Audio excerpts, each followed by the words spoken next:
Leyenda para mí creo que es como una historia que realmente no existe, antigua. Muy bien, Juan, muy bien. Realmente es una historia que hemos escuchado por voz populi, o sea, por voz del pueblo, voz popular, pero que no necesariamente tiene que ser, Juan, que no haya existido, sino que no sabemos cómo comprobarla, no sabemos si es verdad o no. Listo. Entonces, ahorita vamos a ver la diferencia, por ejemplo, entre mito y leyenda y fábula, que la fábula también es una parte importante de la literatura, de lo que leemos los chicos. Listo. Bueno, vamos a arrancar entonces. Hola Luciana, no te había visto. Bienvenida, ¿cómo estás? Bueno, vamos a arrancar entonces, chicos. Imagínense que hay algo que se llama la prehistoria. La prehistoria. Y hay algo que se llama la historia, ¿cierto? Resulta, chicos, que los historiadores, la gente que estudia la historia, ha denominado la historia y la prehistoria como dos épocas completamente diferentes. Pero hay algo muy importante que separa estos dos conceptos. La prehistoria es un concepto inclusive que uno diría que es carente de sentido. ¿Cómo así que la prehistoria? ¿Cómo así que antes de la historia? Si siempre todo es historia. Pues chicos, sí, imagínense que la prehistoria es todo lo que ocurrió antes de que descubriéramos cuándo el hombre comenzó a escribir. La escritura, chicos, es algo muy importante. ¿Por qué? Porque si bien antes de la escritura había un lenguaje de señas o había un lenguaje hablado, ¿cierto? Pues todavía el hombre no había inventado la escritura. Y eso después algún día lo vamos a entender y lo vamos a conocer muy bien porque arrancan los primeros libros que fueron hechos en barro, en las paredes, en piedra. Imagínense, un libro de piedra, ¿pueden creerlo? Muy pesado. Pues chicos, la prehistoria es antes de la escritura y la historia es cuando empezamos a encontrar temas de escritura. Pero vamos a hablar de este hombre, este ser humano, chicos, este hombre, estas tribus, que al comienzo ellos eran caminando por todas partes, chicos, buscando comida, ¿cierto? Para poder entender lo que vamos a hablar hoy de las tribus indígenas precolombinas. Entonces, estas tribus, chicos, estas familias iban caminando por todas partes comiéndose las frutas de los árboles, pero cuando se comían las frutas del árbol, pues chicos, el hombre no tenía nada más que hacer sino que irse para otro territorio a comerse la fruta de otros árboles o de otro territorio. Pues chicos, a esas tribus se les llaman sedentarios. Ojo con esto, es muy importante que lo anotemos y lo tengamos en cuenta. Se llaman sedentarios. Perdón, chicos, se llaman nómadas. Se me olvida. Pero se llaman nómadas. Los nómadas eran las tribus que iban de un sitio para otro, de un sitio para otro. Pero, cuando ellos ya descubrieron que podían quedarse en un sitio sembrando y que podían hacer agricultura y que podían tener el agua cerca, ahí sí se quedaron en ese sitio. Ahí sí se llaman sedentarios. Entonces, me corrijo y les corrijo. Estos tribus que se movían de un lado para otro se llamaban nómadas y cuando se quedaron en un sitio se llamaron sedentarios. ¿Ok? Se llamaron sedentarios. Cuando ellos se quedan en un único sitio, chicos, pues están con el agua al lado, empiezan a tener siembra, empiezan a tener animales que les ayuda en todo su proceso del vivir día a día. Entonces, se dieron cuenta, chicos, que por ejemplo, no se podían comer las ovejas ni los perros. ¿Por qué? Porque los perros les ayudaban a cazar y las ovejas pues le daban lana para poder protegerse del frío. En cambio el mamut, que era muy grande, ese sí servía para la caza. Entonces, chicos, a ese proceso le vamos a llamar domesticación. Ojo con esto. Acuérdense que lo que estamos viendo para todos los profes y los papás que nos están viendo es el proceso de contextualización de la historia. Entonces, la domesticación viene de una palabra que se llama la domus o domini, que era la casa, el señor de la casa. Por eso se llama domótica, o sea, la robótica en la casa. Domótica o domesticar era una acción de tenerlo muy cercano a la casa. Por ejemplo, ese gato o esa gata que estaba mostrando Julieta y Santiago por ahí, creo que era Julieta, ¿cierto? Esa gata que estabas ahí es una gata domesticada o un gato domesticado, porque es de casa, no es salvaje. ¿Se acuerdan cuando hablamos del caballo? De los caballos, que también los caballos se domesticaron, ya no eran salvajes, sino que se domesticaron. Pues chicos, cuando el hombre se sedentarizó, se quedó quieto en un sitio, chicos, se empezaron a conformar las tribus y la palabra, muy bien Julieta, miren todos, el compañero de Julieta, hola, qué bien. Entonces chicos, cuando se sedentarizó el ser humano, entonces comenzaron a surgir algo que se llaman las tribus. Y las tribus, chicas y chicos, la palabra tribus viene de trivial, que es tres vías, tres. ¿Por qué la palabra tribu viene de tres? Porque estamos hablando que había el pueblo, los sirvientes y los líderes. Imagínense, tres tipos de elementos sociales. Es muy importante entender eso.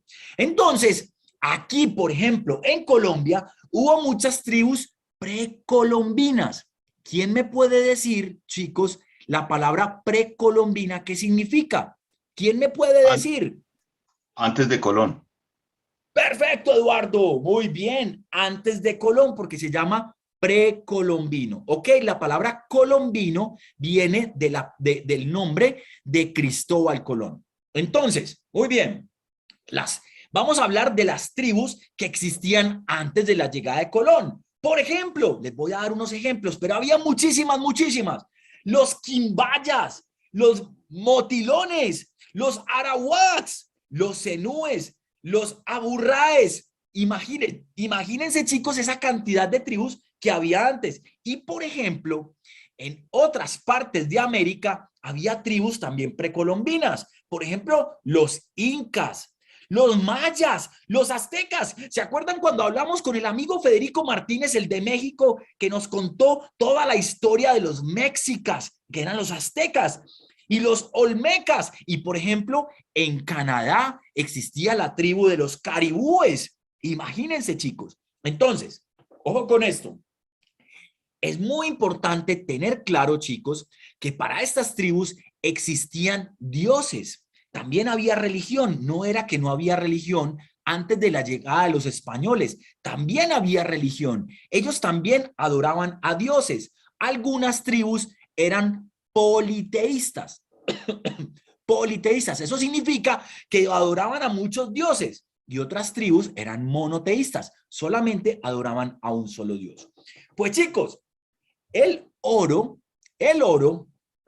¿quién me puede decir, por ejemplo, quién me puede decir por qué el oro es tan importante en las tribus precolombinas y en el mundo? ¿Por qué? ¿Quién me puede decir? ¿Quién me explica? A ver, ¿quién se anima? Porque el oro es un metal durable, altamente durable, no se oxida, y por eso es un objeto de alto valor, una joya de alto valor. Y para los indígenas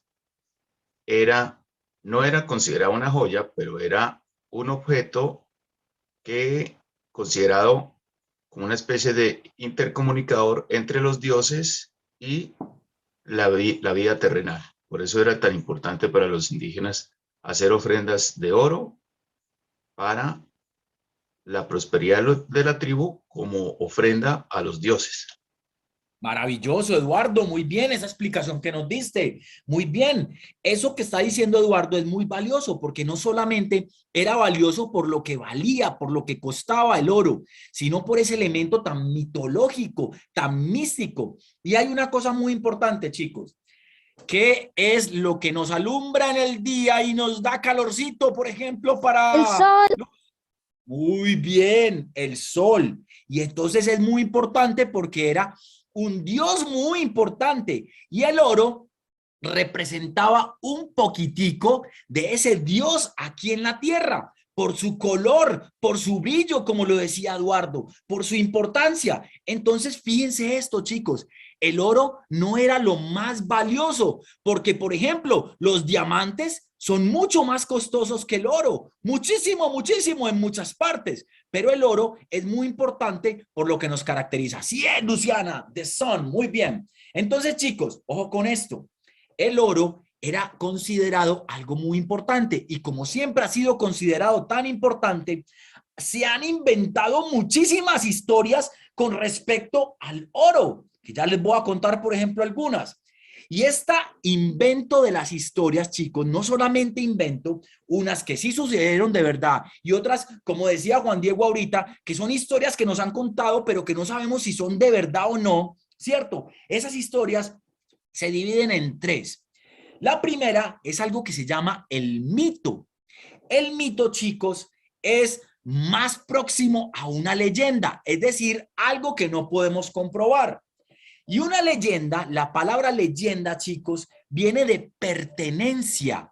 ¿De dónde viene eso? O sea, esa palabra viene de dónde es, de pertenencia, de procedencia. Es decir, de algo que está ocurriendo acá. Imagínense. Entonces uno puede hablar la leyenda de Colombia, la leyenda de Don Juan el Marqués, la leyenda de los aviones que se pierden en el mar. Por ejemplo, chicos, imagínense. Y hay otra palabra importante que se llama fábula. La palabra fábula, chicos, viene de hablar, de fábula, de fábula. Viene de hablar, es decir, lo que la gente cuenta y lo que la gente dice. Pero no siempre lo que la gente cuenta y la gente dice es verdad. Por ejemplo, hay gente por allá en los llanos orientales que cuentan que hay un mito también, que hay algo que dice que hay un señor que se convierte en una bola de fuego. Imagínense, ¿pueden creerlo? En una bola de fuego, chicos. Eso es importantísimo. Ahora, vamos a seguir entendiendo todo lo que estamos hablando. Resulta, chicos, que estas tribus de indígenas importantes que teníamos, pues ellos tenían grandes oficios maravillosos. Los oficios, chicos, es lo que la gente hace, como las profesiones, pero antes se le llamaban los oficios, ¿sí? El oficio de la alfarería, ojo con esto, alfarería, es el oficio, chicos, de la gente que trabaja el barro. En la época antigua, la gente que hacía vasijas de barro se le llamaban alfareros, o los antiguos que hacían ladrillos o que hacían muros se le llamaban alfareros. Por ejemplo, hilanderos o hilandería son en la antigüedad la gente que trabajaba y que hacía telares con hilos, por eso se llama hilandería. O por ejemplo, el que hacía pictografía, pictografía es imágenes, es pintura. Miren qué tan importante como estamos entendiendo. Y el que trabajaba el oro se llamaba orfebrería o el orfebre. ¿Listo? Esa palabra, chicos, el orfebre, se divide en dos. Uno que es áureo, que es el número de oro, el oro, orfe, ¿cierto? Y el otro que es febre, que significa arquitecto, o sea, el que construye con oro. Miren qué lindo. La persona que trabaja con oro se llama orfebre. Estas tribus, chicos, tenían un orfebre. Como nos contó Eduardo ahorita, las ofrendas que le hacían las tribus a los dioses, muchas de ellas se hacían en oro, ¿cierto? Entonces eso es muy importante. Ahora, ojo con esto. Cuando ya todas estas tribus tenían mucho oro, chicos, les voy a leer algo muy importante cuando llegaron los españoles. Ojo con esto. Cuando llegaron los españoles, chicos, acá, hubo un encuentro de dos culturas, un encuentro. ¿Listo? Es un encuentro de la cultura europea española con el encuentro de los indígenas americanos, que en ese momentico no se llamaba América. Miren qué tan importante esto. Testimonios europeos. Y también vi las cosas que trajeron al rey desde la nueva tierra del oro. Y nada he visto en mi vida que haya alegrado tanto mi corazón como estas cosas. En ellas he encontrado objetos maravillosamente artísticos y me he admirado de los sutiles ingenios de los hombres de esas tierras extrañas. Miren, chicos, les estaba leyendo este libro que tengo acá, se llama Culturas Indígenas Americanas. y están hablando del oro. Y esto es un gran artista importante que se llama Alberto Durero, Viaje de los Países Bajos. Imagínense, chicos, que en esa época también se hablaba de lo que estaba ocurriendo acá. Ahora, pónganle ojo y pónganle mucha atención a esto. Resulta, chicos, que en el centro de Colombia,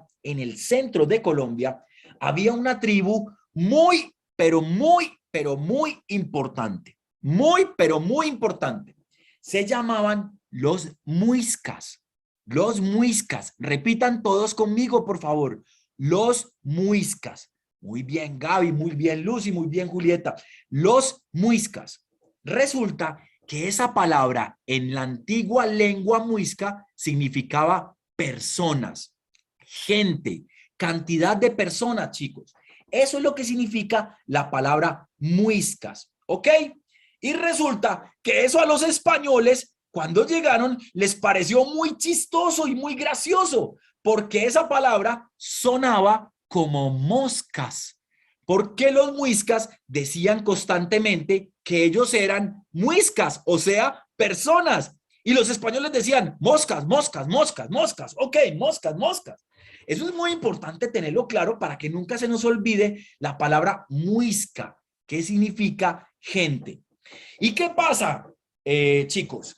Tiempo después, algunos españoles empezaron a decirle a unas personas que vivían cerca al Bacatá, es decir, que estaban en la zona de Bogotá, les empezaron a nombrar chipchas.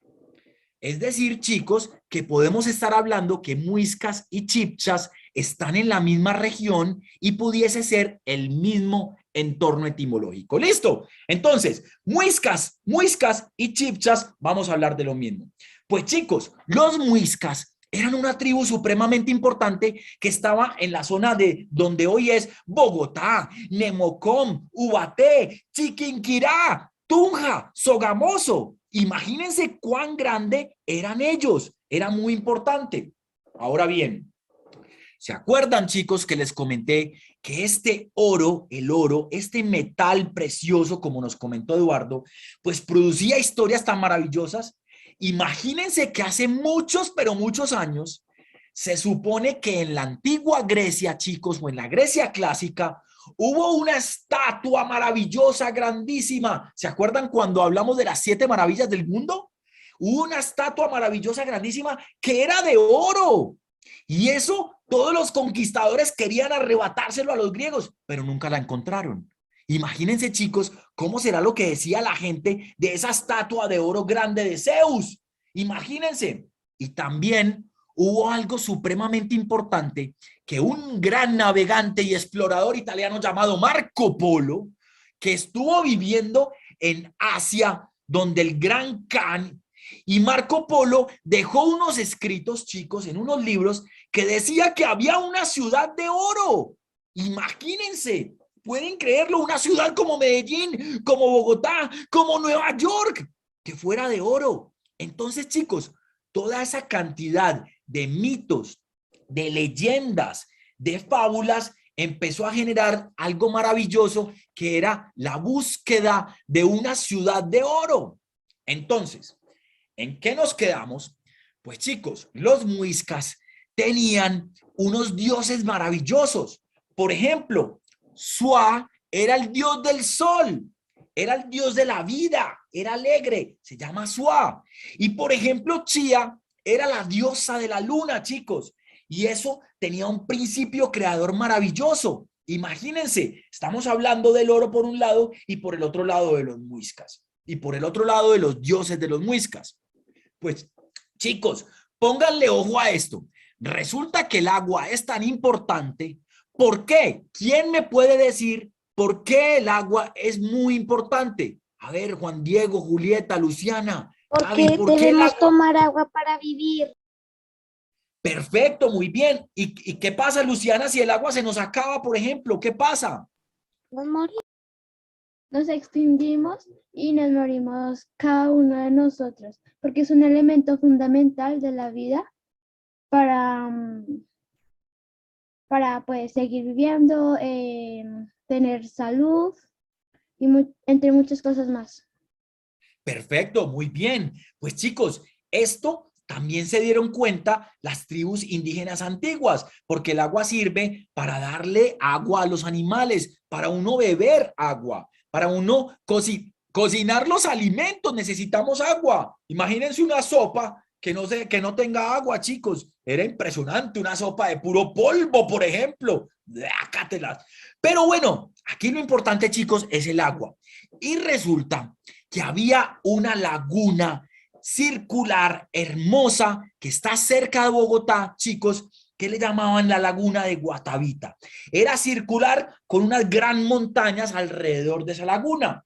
Pues resulta, chicos, que cuando iban a nombrar al gran líder de esta tribu muisca, imagínense, chicos y chicas, pues ellos ya les vamos a hablar de la leyenda del Dorado. Y cuando ellos se dieron cuenta que el agua era tan, pero tan importante, imagínense que una vez de la mitad de la laguna salió una mujer supremamente importante y a ella la llamaron Bachué, una mujer supremamente importante porque era la que nos daba la vida. Y Bachué salió de esa laguna, chicos, con un niño pequeño. Y Bachué esperó a que ese niño creciera y fueron esposos y luego se convirtieron en serpientes y volvieron a la laguna, chicos. ¡Wow! ¿Pueden creerlo? La cantidad de historias tan maravillosas que tenemos, que tienen nuestros indígenas de ancestral, ¿cierto? Entonces, pues eso era tan importante para todos los sipas, chicos, los sipas. Era una palabra supremamente importante porque era el rey, chicos, el rey, háganse de cuenta el rey o el líder más importante de esa tribu. Se le llamaba Sipa, Sipa con Z, se le llamaba el Sipa. Resulta, chicos, que con esta cantidad de historias tan maravillosas y tan fascinantes, pues ellos tenían que definir un nuevo y joven Sipa, o sea, un nuevo y joven cacique, que era maravilloso. Pues chicos, la leyenda del Dorado comienza aquí. Ojo con esto, ojo con esto. En la laguna de Guatavita, chicos, cuando iban a nombrar al nuevo Sipa, pues chicos, llevaban hasta la orilla de la laguna, llevaban a este gran joven, merecedor de todos estos grandes orgullos de las tribus. Y resulta, chicos, que lo despojaron de las vestiduras, le quitaron todo lo que él tenía. Y le pusieron, chicos, algo que se llama trementina, que era como un aceite pegajoso por todo el cuerpo. Y le pusieron ese aceite pegajoso por todo el cuerpo, chicos, y luego le pusieron polvo de oro. Y él quedó casi como una estatua maravillosa de oro, chicos. Como cuando hemos ido al Museo del Oro, los que han ido al Museo del Oro han visto esos seres y esas estatuas de oro. Es impresionante. Pues chicos, imagínense que era tan bonito el agua, en ese momento era tan importante el agua, que a él lo montaron en una balsa supremamente importante para llevarlo a la mitad de la laguna. Y chicos, a él los acompañaban los sacerdotes y los acompañaban gente importante, mientras que en la orilla a él lo estaban esperando gente con comparsas, con comida. ¿Por qué? Porque era una gran celebración. Era muy importante ese nuevo honor de ese Sipa, de ese gran cacique. Pues chicos, imagínense que como el agua era sagrada en esa época, por lo que nos dijo ahorita Lucy y Juan Diego, si no tomamos agua, pues finalmente nos vamos a enfermar. Ellos también veían el agua muy sagrado, chicos, y ellos veían el baño de agua no para limpiar el cuerpo, sino para limpiar el alma. Imagínense qué belleza, chicos, para limpiar el alma.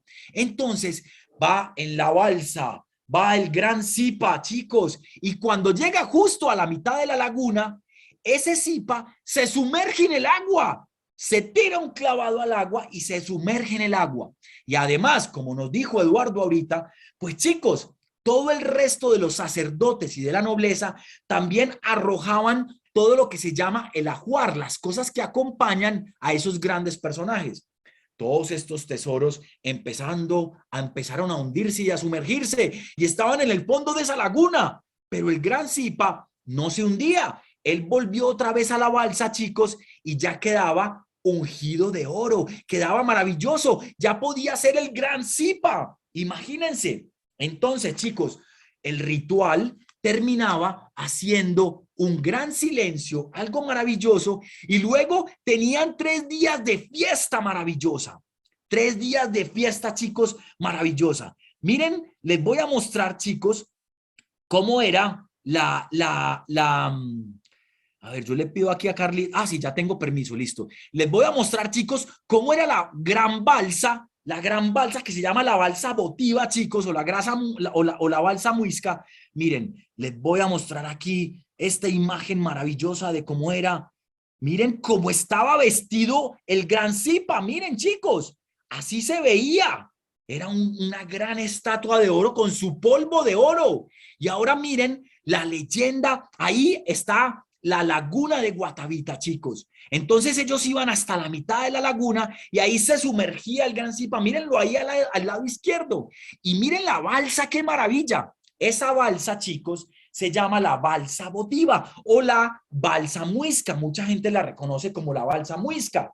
Escuchen esto, chicos. Les voy a leer rápidamente algo de este libro, que es un libro donde están muchos artefactos del Museo del Oro. Escuchen esto.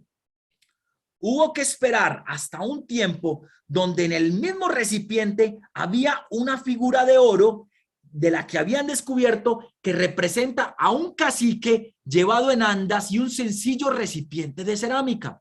Gracias a la intervención de entonces el párroco de Pasca, el padre Jaime Incapié, todas las piezas se centraron en la colección de oro que es esa balsa, miren chicos, que ustedes ven aquí. Miren qué belleza, chicos. Esto es hermoso. La balsa muisca, como se le conoce popularmente, está hecha por fundición a la cera perdida en una sola tapa, incluyendo los adornos y placas colgantes de los personajes. Ojo con esto, escuchen esto, chicos. Su material es una mezcla de oro y cobre, en la cual el elemento mayoritario es el oro. ¡Wow! Miren qué belleza, chicos. Esto es súper importante para que lo tengamos en cuenta cuando visitemos al Museo del Oro. Y chicos, pues esa es la leyenda del Dorado. Todos podemos conocer leyendas maravillosas de donde vivimos, de donde nacimos. Siempre habla mitos y leyendas. Ahora, chicos, miren, les voy a mostrar estos libros tan importantes que yo tengo aquí. Este es el libro del Museo del Oro. Miren qué nota, como nos muestra todos los elementos de oro que hay en el Museo del Oro, con la explicación. ¡Wow! Miren qué belleza como están aquí. Y por ejemplo, chicos, tengo este pequeño libro de los Quimbayas. Este libro también nos habla de otra tribu que también fue muy importante en su momento. Y miren, chicos, les voy a mostrar este libro maravilloso del viaje del hombre dorado. Y les voy a presentar a quien escribió este libro, chicos, que nos va a contar algo de la historia de este libro. Este libro, chicos, nos lo escribió una maravillosa persona que ha estudiado historias, que ha leído mucho, es literata, chicos, y además que es abogada, imagínense. Es que definitivamente tenemos gente maravillosa en nuestro equipo del Festival Internacional de Historia. Pues chicos, esta chica se llama Mariela Vargas y se las presento, chicos. Así como también, ¿se acuerdan cuando vimos la historia del caballo? Que teníamos a nuestra Beatriz Cortázar maravillosa y que nos complementó toda la historia de los caballos. Pues hoy tenemos a Mariela Vargas que nos puede contar la historia del príncipe de Munguí. Chicos, adelante, Mariela. Hola, buenos días. Buenos días. Mire, estoy tan emocionada con la leyenda del Dorado que les digo buenos días cuando sale el sol. No, buenas tardes. Creo que somos privilegiados por tener a Felipe como profesor. Estaba maravillada, emocionada, casi llorando. No sé si Juan Diego también esté llorando, o Julieta y Santiago, o Gabriela, o no sé, Miriam, Catherine, Aura. Todos debemos estar llorando porque tú nos estabas contando parte de la historia nuestra, de lo que cada uno somos. Si nos miramos al espejo, yo creo que si Juan Diego se mira al espejo, puede mirar sus ojos. No sé si tiene la herencia española de ojos redondos o también ojos oblicuos, porque los colombianos tenemos unas herencias riquísimas, somos muy, muy, muy ricos y no nos hemos dado cuenta que somos tan ricos. Como Felipe nos lo manifiesta, por un lado tenemos la herencia española, que ya la herencia española de por sí es oro. ¿Oro en qué sentido? En que pues ellos estaban tan mezclados cuando vinieron a América, cuando Colón llegó a América, que nos trajeron una cantidad de herencia arabesca y no sé cuántas cosas. Felipe, tú nos tendrás que comentar. Y luego se mezclaron con la gente que estaba aquí, que adoraba el sol, que tenía el oro, y esa mezcla resultó algo maravilloso. ¿Saben quiénes somos la mezcla de eso? Nosotros. Por ejemplo, Luciana, tú eres una mezcla maravillosa de ese oro de los indígenas y de esa sapiencia de la historia que también nos trajeron los españoles. De pronto, Gabriela, Esperanza Quevedo, nuestra vicepresidente de la fundación, también es una típica heredera de esa herencia. Miriam Rodríguez, Aura Carrillo, Ana María, Catherine. Bueno, y tú, Felipe, de pronto no eres tan muisca o no sé qué tan muisca eres, pero yo te agradezco con el alma, con el corazón, que exaltes mucho a los que vivimos en el centro del país, en el corazón de Colombia, que somos los muiscas, porque también hubo muchísimas, lo que tú decías, me encanta, cuando nos traen las historias de las palabras. Sí, tú eres un poco más quimbaya, que también amabas el sol, amabas el oro. Nosotros los muiscas, los del centro, pues mire, yo salí con ojos redondos. Yo creo que ya soy viejita y no se me notan los ojos redondos, pero se me parecen más a quiches, pero los quiches eran los muiscas, un tanto.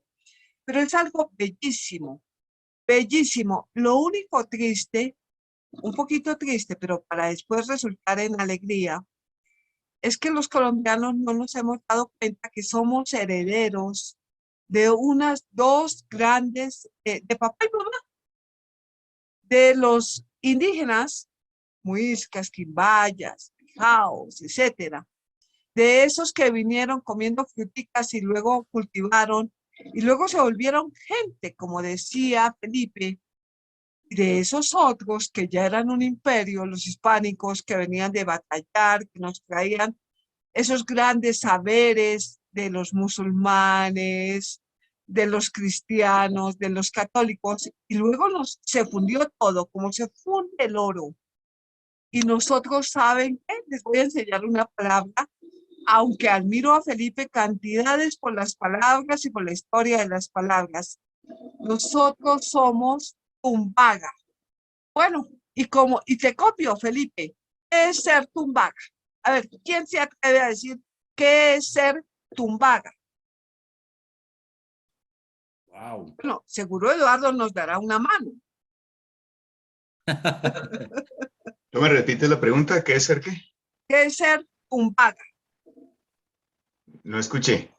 Según Un Juan, bar. bueno, de pronto Juan Diego, no sé, Gabriela, Luciana, o me tocará a mí ser amiga de ustedes y decirles, tumbaga, tumbaga. Ah, Es el que tumbaga es un arte orfebre, el tumbaga. exacto. Es un arte orfebre muy propio de los indígenas, especialmente los indios quimbaya, quienes practicaban ese arte de procesar el oro con cera. Y tengo entendido que también con parte con miel de abeja, si no estoy mal. Eso hacía que los objetos orfebres quedaran muy brillantes y quedaran con una característica muy apetecida, por decirlo de alguna manera, y eso le dio un valor agregado a los objetos orfebres creados por las tribus precolombinas, especialmente los quimbayas, considerados la mejor tribu precolombina orfebre en toda América. Bueno, Y es que, otras etnias indígenas también adoptaron ese estilo de arte orfebre. bueno, ser orfebres, trabajábamos el oro y lo seguimos trabajando, pero ¿por qué el oro? porque todos los seres humanos nos parecemos desde siempre. Hagan de cuenta que nosotros, con esos personajes que les está hablando el profesor Felipe, con los indígenas de antes, con los españoles, con don Gonzalo Jiménez de Quesada, con todos los caciques y pasajes, somos como una madeja de hilo. Y estamos simplemente, somos un pedacito de la madeja de hilo, somos generación tras generación y siempre hemos anhelado ser eternos. Y lo que nos hacía más eternos es adorar el sol y adorar el oro, porque tú bien lo dijiste, Eduardo, el oro era lo que nos daba una sensación de eternidad, de estar siempre presentes a través de todos los tiempos. Y como el sol es lo que reverdece todo, lo que alimenta todo, también la luna, su esposa, entonces nosotros adorábamos el sol y a través del oro nos comunicábamos con el dios sol porque el sol se reflejaba en los grandes escudos o grandes joyas con las que se adornaban nuestros patriarcas, puedo decir de pronto, Felipe, nuestros patriarcas indígenas, que tú mostraste una imagen bellísima. Entonces adorábamos, en definitiva, adorábamos la vida y seguimos adorando la vida. Esa es una estampa divina, divina, divina. Fíjense ustedes cómo este gran príncipe indígena adoraba la vida, adoraba el sol, adoraba el agua, porque bien dijo, no sé si fue Juan Diego o fue Luciana, que sin el agua no podemos vivir. Entonces ellos reverenciaban el agua. ¿Y cómo era la forma de reverenciarla? Simplemente sumergirse en la laguna, dándole pues todo a la oración y los grandes tributos y las ofrendas, para que el sol desde el fondo de la laguna resultara convertido en un dragón que nos iluminara nuevamente con el saber y con el principio de la vida. Hay tantas historias, tantas bellezas, ¿no? Porque si decimos, por ejemplo, bueno, es que Colombia ha sido un país muy centralista, tú sabes, Felipe. Nos adentramos después de que tú dijiste, recogían los frutos, se iban para un lado, para el otro. Ya vino una época de progreso en que se volvieron agricultores, entonces dijeron, ya podemos hacer una casita que no se llamaba una casita, se llamaba un bohío y eran generalmente redondos, circulares, pero era una casita. Es decir, les voy a hablar en el idioma de los pájaros. Era un nido. Y ustedes saben que los pájaros no permiten que se acerquen al nido. Pues sí, un bohío, una casita, es un nido. Y entonces ellos ya se quedaron ahí. Y entonces ya no tenían necesidad de ir a robar los frutos de otras tribus, sino se quedaron ahí. Y en donde se quedaron, pues se llama Colombia, el centro de Colombia.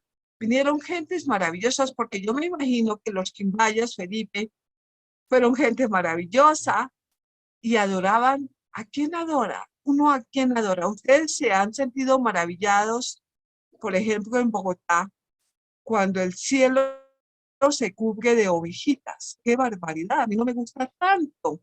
Cuando veo a las 7 de la mañana o a las 8 el cielo cubierto de ovejitas. No, no, no, no, no. No quiero tantos rebaños. Quiero que salga el sol. Y entonces yo adoro el sol como los indígenas. Era el dios sol. Y el dios sol era lo que daba pues ese calorcito, esa alegría de vivir, ese entusiasmo que sentimos todos cuando sale el sol. Y los muiscas, nuestros tatarabuelos, adoraban el sol. Y después le pedían consejos a la abuela. La abuela era la luna, porque ¿quién? Bueno, los niños no. Pero hay algunos que han podido salir a pasear bajo la iluminación de la luna. Era la esposa del sol. Son tantas cosas que tenemos que aprender, mis queridos niños. Me siento tan afortunada de estar con ustedes, de tener alma de niño, porque en definitiva es tener alma de niño que vuelvo a repetir, yo no creo, Felipe, y aquí te reto a una controversia, que sea una leyenda el Dorado. Yo no creo que fue algo que se inventó alguien, no. Yo creo que fue algo que vivieron nuestros tatarabuelos. ¿Es la leyenda? No, no. Es que nosotros no nos hemos dado cuenta que vivimos en el Dorado. Pero me imagino que como los niños de ahora son tan precoces, habrán montado en avión. Y cuando en el avión nos anuncian, vamos a aterrizar en el aeropuerto de El Dorado. Oiga, yo le voy a insinuar a Bianca y a todas las empresas que expliquen qué es El Dorado. Es Uy, que El qué Dorado, maravillosa idea, Mariela, qué belleza, qué buena idea. Es que tenemos que entender, yo me acuerdo que inclusive, chicos, imagínense que el nombre del aeropuerto de Bogotá lo iban a cambiar y muchas personas dijeron, no, ese nombre es maravilloso, ese nombre nos representa, ¿cierto, Mariela? sí, no, llegamos, estamos en El Dorado, pero es que no nos damos cuenta. A ver, Luciana, ¿tú sí sabías que vivimos en El Dorado? No, y bueno, Juan Diego, y el gato que mostraron, sí, seguro que el gato sí sabe, porque es el mismo gato de Alicia en el País de las Maravillas. Seguro que el gato sí sabe. Total. Bueno, pero Felipe, una cosa, mire, no es la leyenda, es El Dorado. Vivimos en El Dorado. Yo te invito, querido Felipe, si tú puedes ayudarnos a que hablemos más del Dorado. Es que no nos hemos dado cuenta que vivimos en El Dorado. Y de pronto Maravilloso. Eduardo y bueno, Aura y Miriam y todas las personas que nos acompañan podemos tener una rememoranza y no sé, sentirnos felices de vivir en El Dorado. Maravilloso, Mariela, maravilloso. Me encanta esa propuesta tuya, me encanta, me encanta. Miren, chicos, qué tan interesante lo que nos está proponiendo Mariela, porque así nombramos nosotros la charla de hoy, ¿cierto? La leyenda del Dorado. Y de hecho, chicos, miren que así se conoce en el mundo, pero Mariela sabe tanto y conoce tanto, chicos, que ustedes imagínense, acuérdense, ha escrito un libro inclusive que tiene que ver con ese nombre. Y la invitación de Mariela es, chicos, de un punto de vista muy importante es, queramos nosotros a nuestra historia, chicos. Conozcamos nuestros pueblos, conozcamos nuestros museos, conozcamos nuestros ancestros, como dice Mariela, conozcamos la historia de nuestro tatarabuelo, porque chicos, ellos vivieron cosas maravillosas, como esta, por ejemplo, la de sumergirse en ese polvo maravilloso de oro, la de sumergirse en el agua. Esas son cosas muy lindas que tenemos que hacer. Chicos, les voy a pedir un favor, hagámosle caso a Mariela y propongámosle a nuestros profesores, sobre todo, que nos cuenten más cosas de nuestros indígenas, a nuestros papás que nos cuenten historias y cuentos, y si son leyendas o son mitos o son fábulas, maravilloso.